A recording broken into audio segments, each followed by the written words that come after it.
Hi, this video is going to be on the theme of love and forgiveness in The Tempest. Now, there are different types of love explored in the play, one of these being romantic love, and we can see this through Miranda and Ferdinand's relationship. So Miranda shows herself to be a very loving and empathetic character here, and most importantly to this theme, we see their two fathers, Alonso and Prospero, being reunited through this relationship. And this is especially important for Prospero because it shows him learning to forgive. And forgiveness is something that Prospero learns over the course of the play, so he learns to forgive his enemies, and he also learns to be more caring, and we can see that through him letting Ariel free.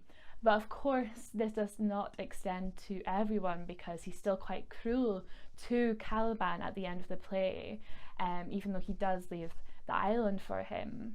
And we also have to consider Caliban in this respect as well, because he isn't a very forgiving or loving character himself, especially because Prospero has accused him of assaulting Miranda in the past. He doesn't show any signs of being forgiving about that. So hopefully you can see how love and forgiveness is an important theme to understanding The Tempest. Thanks for listening.